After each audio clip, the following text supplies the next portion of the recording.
നമസ്കാരം. Fast cricket വാർത്തയുടെ പുതിയ വീഡിയോയിലേക്ക് എല്ലാവർക്കും സ്വാഗതം. ക്രിക്കറ്റ് ലോകത്തെ ഏറ്റവും പുതിയ വാർത്തകൾ അറിയാൻ ഈ ചാനൽ സബ്സ്ക്രൈബ് ചെയ്യാൻ മറക്കരുത്. ഇന്ത്യയെ നാണം കെടുത്തി T20 പരമ്പരയിലേക്കു സൗത്ത് ആഫ്രിക്കയുടെ ഗംഭീര തിരിച്ചുവരവ്. രണ്ടാം T20യിൽ 51 റൺസിന്റെ ആധികാരിക വിജയമാണ് സൗത്ത് ആഫ്രിക്ക സ്വന്തമാക്കിയത്. ഇതോടെ പരമ്പരയിൽ അവർ 1-1 വരെ ഒപ്പമെത്തുകയും ചെയ്തു. പരമ്പരയിലെ അടുത്ത മത്സരം ഞായറാഴ്ച ധരംശാലയിൽ നടക്കും. സൗത്ത് ആഫ്രിക്കയുടെ ഇന്നിംഗ്സ് കഴിഞ്ഞപ്പോൾ തന്നെ കളിയിൽ ഇന്ത്യ ബാക്ക്ഫുട്ടിലായിരുന്നു. കാരണം 214 റൺസിന്റെ കൂറ്റൻ വിജയലക്ഷ്യമാണ് അവർ നൽകിയത്. ഈ ടോട്ടൽ മറികടക്കണമെങ്കിൽ മികച്ചൊരു തുടക്കം ഇന്ത്യക്ക് ആവശ്യമായിരുന്നു. പക്ഷേ 4 ഓവറിൽ ഇന്ത്യ 3-32 വീണതോടെ മത്സരവിധിയും കുറിക്കപ്പെട്ടു. തിലക് വർമ്മ 62 ഒറ്റയാൾ പോരാട്ടം നടത്തിയെങ്കിലും മറ്റാരും കാര്യമായ പിന്തുണ നൽകിയില്ല.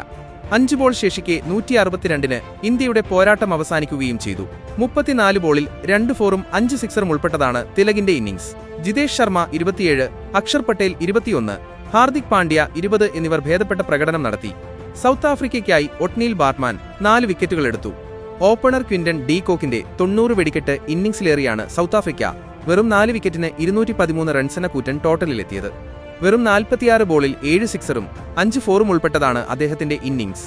ഡൊണോവൻ ഫെരേര 16 ബോളിൽ 30, ഡേവിഡ് മില്ലർ 12 ബോളിൽ 20 എന്നിവരുടെ മികച്ച ഫിനിഷിംഗും സൗത്ത് ആഫ്രിക്കയ്ക്ക് തുണയായി. ക്യാപ്റ്റൻ എയ്ഡൻ മാർക്രമാണ് 29 മറ്റൊരു പ്രധാന സ്കോറർ. ആദ്യ കളിയിലെ നാണംകെട്ട പ്രകടനത്തിന്റെ ക്ഷീണം തീർക്കുന്ന പ്രകടനമാണ് സൗത്ത് ആഫ്രിക്ക ഇത്തവണ പുറത്തെടുത്തത്. വെറും 74 റൺസിന് കട്ടക്കിൽ അവർ ഓൾ ഔട്ടായിരുന്നു. ഈ കളിയിൽ പുതിയൊരു സൗത്ത് ആഫ്രിക്കയെയാണ് കണ്ടത്. ഇന്ത്യൻ ബൌളിംഗ് ആക്രമണത്തെ ഡീകോക്ക് തുടക്കം മുതൽ കടന്നാക്രമിച്ചതോടെ അവരുടെ സ്കോറിംഗ് കുതിച്ചു. രണ്ടാം വിക്കറ്റിൽ ഡീകോക്ക് മാർക്രം ജോഡി 47 ബോളിൽ 87 റൺസാണ് വാരിക്കൂട്ടിയത്. ഇതോടെ സൗത്ത് ആഫ്രിക്ക വലിയ ടോട്ടലും ഉറപ്പിക്കുകയായിരുന്നു. സെഞ്ചുറിക്ക് 10 റൺസ് മാത്രമകലെ വെച്ച് ഡീകോക്കിനെ കിടിലനൊരു സ്റ്റംപിങ്ങിലൂടെ ജിതേഷ് ശർമ്മ മടക്കിയപ്പോൾ അവരുടെ സ്കോറിംഗിന് അല്പം വേഗത കുറഞ്ഞു. എന്നാൽ 5-ാം വിക്കറ്റിൽ ഫെരേര മില്ലർ ജോഡി 23 ബോളിൽ അടിച്ചെടുത്ത 53 റൺസ് സൗത്ത് ആഫ്രിക്കൻ ടോട്ടൽ 213-ലെത്തിക്കുകയും ചെയ്തു. പതിവ് തെറ്റിച്ച് ഇത്തവണ ടോസ് ഇന്ത്യയ്ക്കൊപ്പം നിന്നപ്പോൾ ക്യാപ്റ്റൻ സൂര്യകുമാർ യാദവ് ബൌളിംഗ് തിരഞ്ഞെടുക്കുകയായിരുന്നു.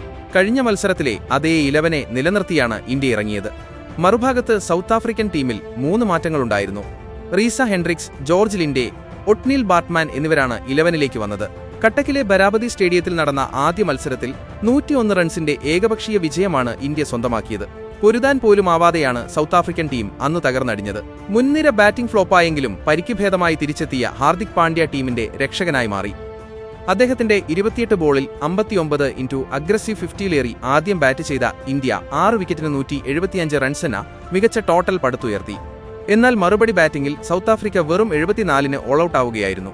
T20യിൽ അവരുടെ എക്കാലത്തെയും ചെറിയ ടീം ടോട്ടൽ കൂടിയായിരുന്നു ഇത്.